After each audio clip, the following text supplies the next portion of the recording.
Hello, everyone, and welcome to our second acting category breakdown. As we said at the start of the actress breakdown, we're in a little bit of a slow period post Golden Globe, Critics' Choice, pre Golden Globe winners, SAG, BAFTA, all that stuff. This is one that is being recorded. It's a little time capsule here in case something. There's one category of the Golden Globes that I think could help us out here a little bit that we can get into. But we're talking about Best Actor. A little less interesting than Best Actress, I will say. It's a pretty predictable category in some ways. It seems like we'll get into it for people who are looking pretty good, and there's that one last spot. So any thoughts, Anthony, before we get into our contenders? Yeah, I feel like we could probably speed through the first four because Probably. honestly, the pros and cons for them really just comes down to how the movies overall perform. I don't think any of these people are existing in a vacuum where they could do well if the rest of the movie doesn't do well. I think it's going to be this category feels to me like a coattail thing for two of the actors.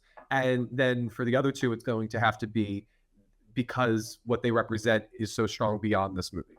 And so this category does not exist separate from the rest. And you could say that about any category, but I feel like, a lot of times we'd be like, well, this one part of the movie is really good and it could, get here or, editing or blah, blah, blah, blah. But it's like, no, this is going to come down to the context for which we exist in. So exactly. We can get right into it. Let's start off with our most recent release, a contender for the win, in my opinion. I think there are only two of those. Let's talk about Mr. Timothée Chalamet, the talk of the town of this year, for A Complete Unknown, where he plays 19-year-old Bob Dylan, who arrives to New York and grows restless of the folk music movement and makes the controversial decision to go electric. I think he's got pretty much everything going in his favor. There's really one thing that we'll talk about that isn't going in his favor, but he's playing a real-life person, a famous person, especially a musician, which is something that the Academy loves and tends to go for. Like we said, he's having a great year with this and Dune 2. There's, I think, a lot of respect and love for him in this industry as, managing to become a big star somehow in Hollywood today, being the biggest star of his generation, yet still doing all this prestigious work. The main negative thing is the Academy does not award young men in this category. If he does win, he would break the record, beating someone else who we'll talk about in this category, at being the youngest winner at 29 years old. And I will say another He's maybe 29. He will be 29. I think he just turned 29. Oh my God. I know. We're getting old. Yeah. And I think one other negative is that it's not as showy or baity as other biopic performances that have succeeded in this category. Mm-hmm. So I think he's definitely getting nominated. So. Work in his favor because it's more understated, and therefore the people who tend to go for the more softer, intimate performances could respond to him. With this performance, I think he's definitely beloved.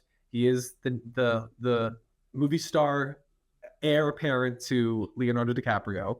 And of course, Leo had to wait a while. He might not have to wait as long because I think that what he has going for him is what I was talking about as far as you're looking at this in context. He is going to be in two Best Picture contenders. And that, of course, doesn't always, Amy Adams was at two Best Picture contenders before, and that didn't get her a win. But I think it helps that he is an actor that I think people really do want to award. He's in a performance that people are really responding to, either falling in love with Dylan or being reacquainted with Dylan and his legacy. He does a very nice job. He doesn't get overshadowed by supporting performances in his movie, which always is necessary to win this category, I feel. Mm-hmm. I think, the only thing that could hurt him is if the other two contenders we're going to talk about in the second and third positions, if their movies just start going so strong that they pick this category up as well as a show of support for the film. Because I do think he is as well positioned as he could be for this movie that really doesn't have a chance to win any other category.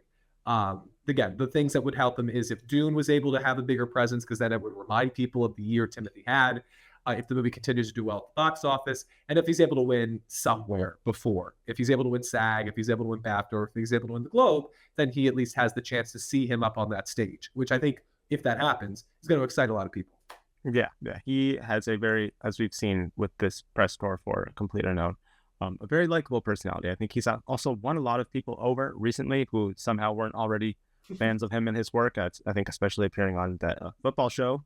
It's for big football fans here. I think it's called Game Day, but I didn't want to improperly name that. But yeah, he appeared on that football show and got football fans more in his corner, and there are football fans within the Academy. So let's move on to his main competition here, in my opinion. Let's talk about Adrien Brody in The Brutalist, who plays visionary architect Laszlo Toth, who arrives to America after escaping post-war Europe to rebuild his life, career, and marriage, settling in Pennsylvania, where he meets a wealthy industrialist who sees his talent and recruits him for a major architectural task.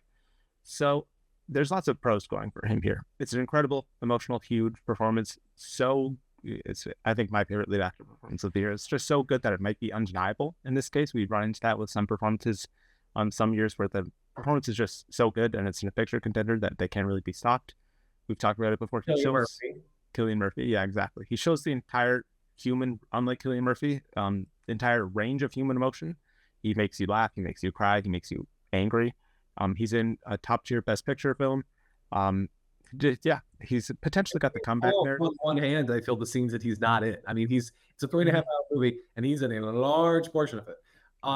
Yeah, I think all those are true, and I think it just comes down to how much they love The Brutalist. I've always said that the main thing against this movie is that how many people are going to want to rewatch it. I always feel like rewatching a movie is very important. But if they feel so strongly after one watch, if this is a 12 Years a Slave type movie, then maybe that's all they need. And I think because he won for The Pianist, and so many people have talked about, this being a bookend to that performance. I mean, it helps put, again, this movie in the context of why he should win now. And it's a devastating performance with the range that you talked about. I definitely think this is a possibility if they still feel like Timothée needs to put in a couple more years to get it. Because also, this isn't the first time we've had a Bob Dylan biopic. Will they feel like this is unique enough to win the category? And I mean, there's no denying Adrien Brody. I just question, Brutalist could win picture, director, supporting actor, cinematography. The Oppenheimer categories, yeah. Or, it could even end up winning editing. I could see a world, so it's like, are they in love with it to that degree? That's still, something to be seen. But it's been a while for Adrien Brody. I think people are happy to see him back. Yeah, I agree. And I think if this is a close race where like Timmy and Brody like split wins down the line, like one wins Globe, one wins Critics' Choice, SAG, BAFTA, all that stuff, I think what it comes down to in those close races that we've talked about before, like last year with Stone and Gladstone, President McDormand, in the Nomadland year, it comes down to who is in the stronger film, which film has more passion. And I do think in this case that would be The Brutalist in this case. And BAFTA. I think BAFTA is a huge sway. And BAFTA, I feel like, is more likely to swing in The Brutalist's favor. I agree, for sure. So not a ton of things going against him. But yeah, it would be interesting. Yeah, it would be interesting. Like, I guess you could say he already has one Oscar, but that's not a negative. It's been long enough. Yeah. And he hasn't really had an illustrious career, but I also don't think that hurts him either.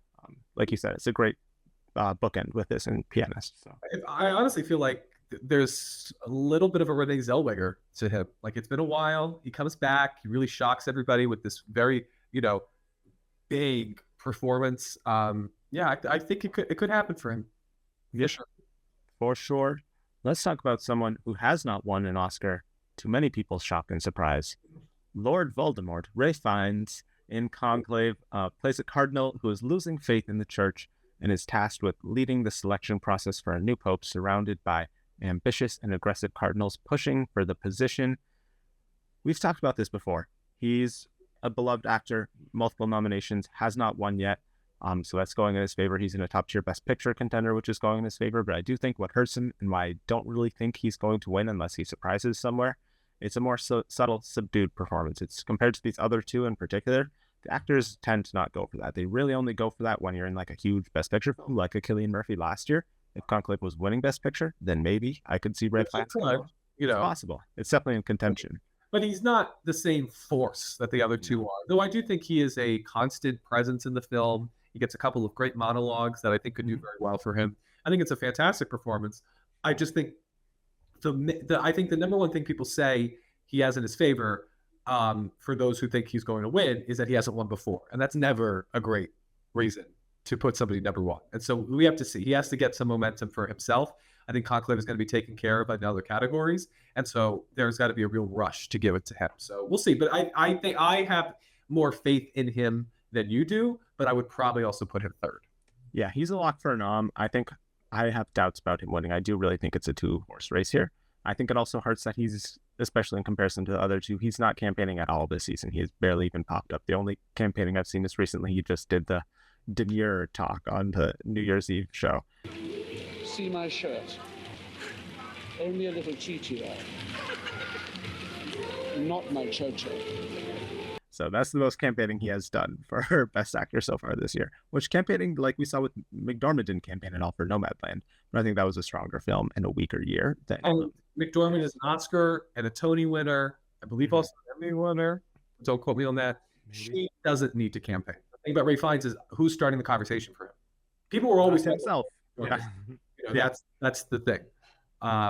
So yeah, I would not liken him to Frances McDormand yet. No, not at all. I think he does need to campaign if he wants to win, and he seems to have been hesitant to do that this far. So yeah, let's move on to our fourth lock. Nothing is quite locked. I think he would be the least locked of these four. But let's talk about Colman Domingo in Sing Sing. He plays a wrongfully incarcerated man who finds purpose and hope by performing in a theater group alongside other incarcerated men. Starting off by saying it's an incredible performance. It's one of my favorite in this category this year. He is so good. I think, yeah, it's my favorite performance of his too. And I think the past few years there's been a lot of love for Domingo. I think he's really been on the rise, especially as I think there's a lot of respect for him as he started off as a working actor. He really had to, over the years, build his career and earn this moment, rightfully so. He's campaigning. I will give Euphoria its due that they did a lot to make. They helped him a lot. Yeah. Well known. Sure. He gave. I mean, the scenes between him and Zendaya were by far the best parts of that show. Yeah. That was the best acting in the show as well. So yeah, and he is campaigning. He's a great campaigner. He's extremely likable and charismatic, so that always helps. I think a lot of actors, like I said, can relate to him as a fellow actor, and they can also relate to the character within the film as an actor and artist, so that helps as well. The cons going against him: Sing Sing is still an underseen, improperly marketed film with not the best visibility. I think it's struggling to stay in Best Picture. As long as Sing Sing is in there, I think he will be at. I think he's an actor. Even if it misses Best Picture, he's still in, I think. I agree, but if it's in Best Picture, then he's in. Especially because I think, as we agree, if it misses, he still is in, because I think there's such affinity for him among the actors. If he's able to get in for Rustin, I think he's able to get in for this, which is a towering performance. I mean, he's quoting Shakespeare in this role. It's a momentous achievement. I think he definitely is. I would be shocked if he missed. And there's lots of respect. So we keep bringing up Frances McDormand for Frances McDormand working with non-actors in Nomadland. These aren't non-actors. These are all people who have participated in the acting program here. But it is working with maybe not the actors with the most illustrious careers or the professional actors in that way. So I think there will be respect for him leading that ensemble as well. So let's move on. Those are 4 locks. Now we've got lots of people fighting for this fifth spot here, and we'll see. I think there might be an easy answer, but I think oftentimes the awards race is not as easy as it seems. And if it seems easy, it's probably not going to end up that way. But let's start with who I think might be the easy option. Let's start with Daniel Craig in Queer. He plays an outcast queer American expatriate in 1950s New Mexico. He becomes infatuated with a younger man. I think the pros going in his favor. It's an emotional, showy role. It's the kind of role that I think the Academy does tend to go for, even if the film isn't in their taste. I think this type of performance is in their taste.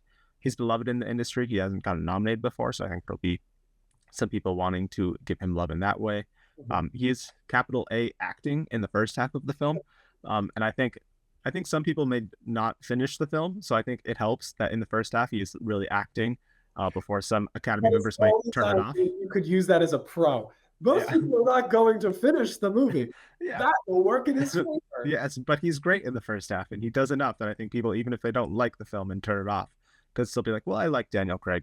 He was good from what I saw. Votes for somebody who they don't finish the movie for, I probably wouldn't be that appalled, but I would be shocked. I think that happens often, honestly.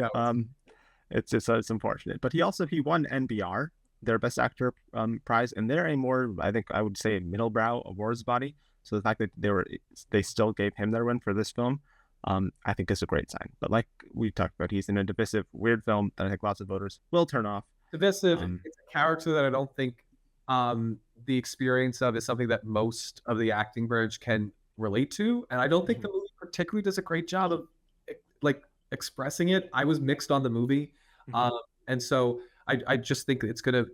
it's too many raised eyebrows, too many people that don't know how to feel about the movie, that I think they will unfortunately take that out on Craig. He has not been nominated before. If he had been, maybe he's like already part of the club, but I still think he's fighting to get that first nomination. He very well could get in, but I tend to think when you're in these sort of places, when you're in these ruts, go with the biggest movie. Go, when we were debating, in 2021 for the 2022 ceremony, and we were like, oh, who's going to get in there? Is it Peter Dinklage and Cyrano? And it ended up being Javier Bardem and being the Ricardos because it was just the most well-known, well-seen film. And so that's why I'm less confident with him, because I don't think he's getting talked about in any way, shape, or form. I think people almost underseen, when you talk about like Paul Mescal and After Sun, there was a lot of passion for him, passion from people who probably would have had him at number one. Putting Daniel Craig at number one, except NBR. Yeah. They're all NBR. They do weird stuff. They did Nicole Kidman too. Yeah, they're a very strange group at some points. They are. So I don't know if he's next. So I don't know if I should say. So is he your 5? I haven't decided yet. So let's see how this conversation decides what my number 5 will be. I think we can move to, who you'll probably talk about as your number 5. Let's talk about Jesse Eisenberg in A Real Pain. Okay, I guessed correctly. So I'll let you begin. He plays, who's he playing in this film? He plays David, a more introverted, not in my opinion, we'll get to it. Plays David, a more introverted type A guy who is reunited with his hectic type B cousin for their tour through Poland to honor their late grandmother. Pros, cons, you seem to have some faith that he will get in there. Anthony, what's going in his favor? What's going in his favor is that he is out of these 3 contenders, assuming that we agree on what the third last Bridesmaids is. This is the movie that has the best shot of getting into Best Picture, and right now I think is going to get into Best Picture. And at that point, I think that he gets it. He is the lead of the movie. I understand that Kieran Culkin is the more shiny object in this movie, but I think Jesse Eisenberg has a number of scenes that people are really responding to. I think you have said you prefer Eisenberg to Culkin. I do. And I think he gets credit for completely starting a new leaf on his career. I remember very early on in the season, we talked about like certain actors fighting to get out of the roles that people know of them as, with Mark Hamill, Luke Skywalker, and Daniel Radcliffe in Harry Potter. And sometimes it can be done. Daniel Radcliffe just won a Tony and he proved that it could. Sometimes it doesn't. Mark Hamill, I think, will forever be known as Luke Skywalker. And I think we talked about that with Jesse Eisenberg, that I think Mark Zuckerberg kind of ended up hurting him long term. And so I think for him to come into this realm as a writer-director, to be taken seriously, he's going to be nominated for screenplay. Kieran Culkin is in the position to maybe win supporting actor. If A Real Pain gets into Best Picture, I think at that point, because they're looking for something, they're going to go with the movie that they've seen. They're going to go for the person they feel deserves it. He is a previous Oscar nominee, and I would dare say he was the runner-up the year for Social Network. Yeah. So I think he gets in. I just think that there's enough goodwill for him, for the movie, and there's enough attention on it that I will put him at number 5 for now. Okay. I agree. There's a high visibility for his performance. I think unlike a lot of these other performances where if they get nominated, they will be the only nomination for their film. I think most people voting will have seen A Real Pain, and that helps. Obviously, the visibility is key to getting in there. Like you said, I think he's just as good, if not better, than Culkin. He has a great monologue scene at a dinner table during the film, which I think actors will really like. I do think awards bodies are really leaning more towards Culkin and even the screenplay before they go for him. I think that's where they're showing their love for the film. I think he is also campaigning more as a writer-director in a way, and it's not. You have him in there as your 5th. Do you have A Real Pain in Best Picture? Right now, it's my number 10.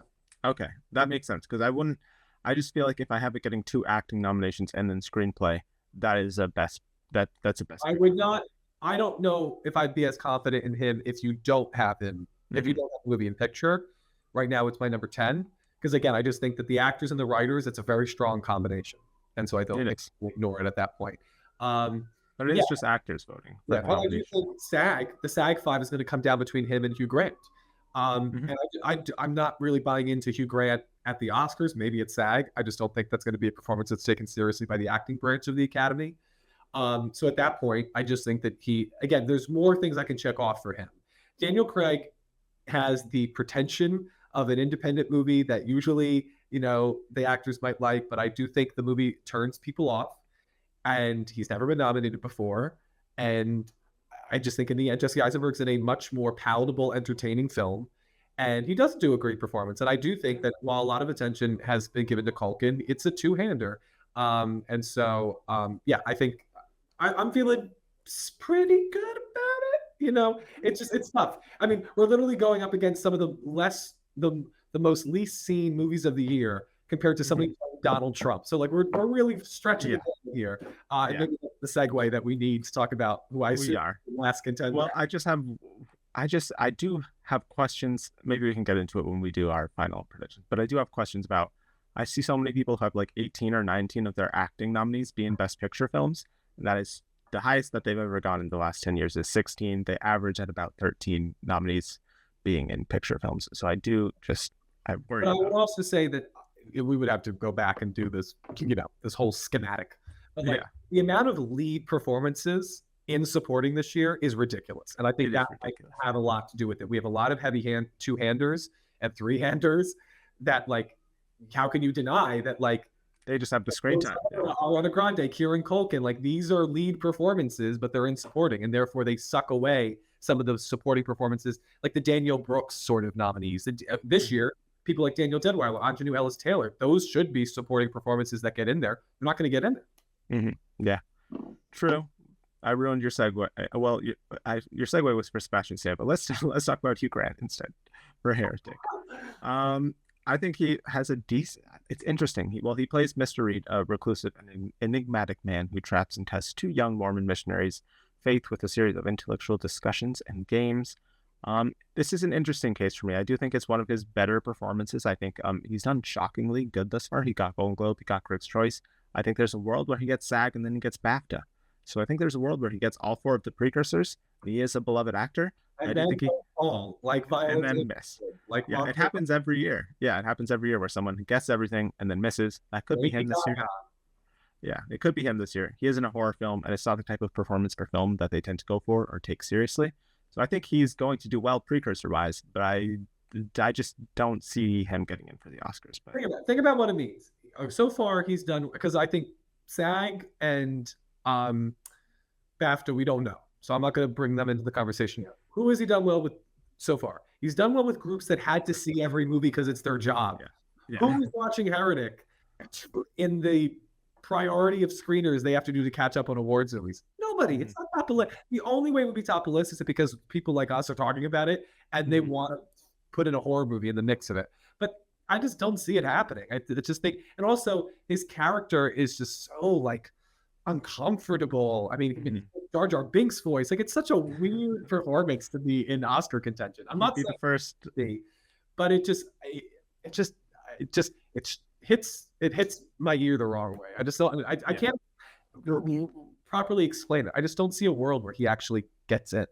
No, I get it. It doesn't quite make sense. So we'll see. We can move on next to two-hander here. We've got Sebastian Stan for The Apprentice. He's also in contention for A Different Man, but I do think if we were to talk about which one has the better shot at getting nominated, I think we would talk about The Apprentice, where he plays Donald Trump, a young Donald Trump. And I think I forget what in a decade in the past, I forget what decade it was, eager to make a name for himself. I believe it's the 70s.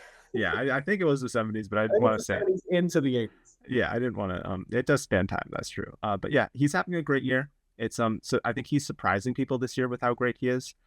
Because he's been seen as the Marvel guy and he's given two great performances. I think that is a negative for him. I do think there are some people who may like him in The Apprentice and some people who may like him in A Different Man. And it's not like one of them. If one of them was a huge Best Picture contender, that would obviously be stronger and get more votes. But they're equally not in a ton of awards conversation outside of him. So I think he could split votes that way. But he does. I do want to say he does manage to give a really good performance as Donald Trump. I think he's in my 5. You'd be in my 5 too. That's just a really hard thing to accomplish, and it's to not feel like parody and it feels very real. So he's great. In the end, I think it just comes down to the distributor. Mm-hmm. We talk all about Bleecker Street not having the apparatus. Briarcliff Entertainment, who knew them before this year? I do think the election will sway some people away from this. We've already seen in Hollywood that there are certain, especially with Disney, they're making a lot of decisions that are stepping backwards from more of the progressive things that they were doing, and I have to imagine it's in the wake of this election. So I wonder if that's a general tenor across the industry. They just don't want to touch this movie. And I also just, in the end, like he's great. Jeremy Strong is great. Maria Bakalova is great. But I think as a movie, like it's the only thing the movie's really being talked about is the acting. Had it been a more all-around player, maybe pick up an editing nomination or a screenplay nomination, then he would have a better chance. Because of that, he's in there by himself, and he's being cut short at the legs by himself. And so I just think in the end, he's not gonna. He would really need to build some momentum fast, and I don't see that happening. Maybe if he wins a Golden Globe for one of the movies, and he would win for A Different Man, yeah. And then, but he's able to bring attention to himself, and then maybe they just be like, well, he won it for A Different Man at Globe, so we're going to nominate him for The Apprentice. Yeah, but even then, that's such like mind games that voters, I don't think really do. I don't think he's going to get it. I really think the two people that you have to consider are Daniel Craig and Jesse Eisenberg, and at that point, I agree. I think Jesse Eisenberg has more going in his favor because he's in the more popular movie, and he is he's doing a performance that is more palatable. Let's talk about, we have the same top four. We don't need to talk about wins right now, but Timothée Chalamet, Adrien Brody, Ralph Fiennes, Colman Domingo. You've got Jesse Eisenberg, I believe. Yes. Yes, I do. Have I won you over? I'm going to stick with Craig. It doesn't quite make sense to me, but he's Daniel Craig. It's a showy performance. Craig doesn't make sense to you? No, Jesse Eisenberg doesn't make sense to me. I don't know. I just don't see, I don't have it in Best Picture, and I can't really put two actors in and Best Picture. I've got the safe like 8, and then Sing Sing and A Complete Unknown. Do you have Nickel Boys missing? Yes, I have Nickel Boys missing. Oh, I don't think that's gonna happen. So that's where we differ. Mm-hmm. We can talk about that when we do our updated picture predictions. Nickel Boys is not safe. It is so safe. It is beyond safe. Sure, but we'll talk about that. It is number 10 on a good day. I think right now it's my number 6, so we'll see about that. But yeah, Nickel Boys is not going to get a lead actor nomination. I'll agree with that for Ethan Hariss, who was great in it. But yeah, I'm sticking with Craig. It just fits more of the mold of what I think they will go for than Eisenberg, who I think all the love for that film is going elsewhere, and I don't think A Real Pain is that strong. One more word, I'll just say, because this reminds me of something else I talked about. Yeah. J.K. Simmons. For which one? Being the record. Nobody had him in there because we were like, they're not going to nominate this performance. It doesn't make sense. There are other performances that make more sense, but it was in the more popular movie, and they liked the actor. But he was J.K. Simmons. And so I think there's a different level of love for Simmons than there is for Eisenberg. J.K. Simmons has an Oscar, I will grant you that. But I think Jesse Eisenberg, if he's going to get nominated for a screenplay and his movie's going to get an acting nomination, I do think, like A Real Pain and Being the Ricardos might have a very similar performance. Get some acting, get a screenplay. Being the Ricardos didn't get screenplay. No, if it got screenplay, it would have gotten Best Picture. But are there nominations for that? It only get 3 acting, and that's it. 3 acting, and that was it. Yeah, weird. The actors loved it. Different branch go supporting it because it's going to get. Yeah, so I think that's definitely the top 7 to consider there, and it's whether you're going with Craig or Eisenberg. We differ there, so that makes for a fun discussion. Of course, let us know down below. We'll tally your votes, and we'll see who you guys lean more towards, whether it's Craig or Eisenberg, or if you go for someone else. Who knows? I think Eisenberg has a much better chance of holding a Golden Globe on Sunday than Craig does. I don't think either of them will be holding one. I'm just saying, I think he does have a better chance. Yeah, better chance. For sure, because he's in the very weak category, so he does have a better shot. So yeah, those are our actor predictions. Any actors not in contention this year you want to shout out?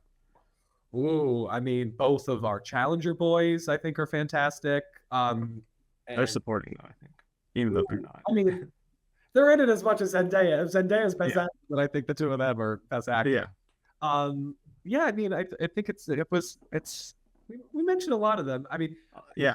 I'm trying to just go through. Do you have any off the top of your head? A lot of my favorites are here. I like Brody a lot. I like Domingo a lot. I like Grant a lot. I like Stan in The Apprentice a lot. But the one I would also shout out, I also mentioned him really quickly, Ethan Hariss and Nickel Boys. Him and both Brendan Wilson, I think, are great co-leads in that film. And they have an extra task of kind of being cinematographers because they act with the camera on their chest. So great performances. I will say also Isaac Wang and Didi. Oh, yes. Is a very worthy contender. For sure. So yeah, that is our best actor breakdown. Interesting category. So it all comes down to that 5th spot. Comment who you've got there. Unless you don't have one of those 4, that'll be very interesting. Let us know how and why. So yeah, like the video, subscribe to stay tuned for our other acting breakdowns and such, and we'll see you in the next one. Bye, everyone.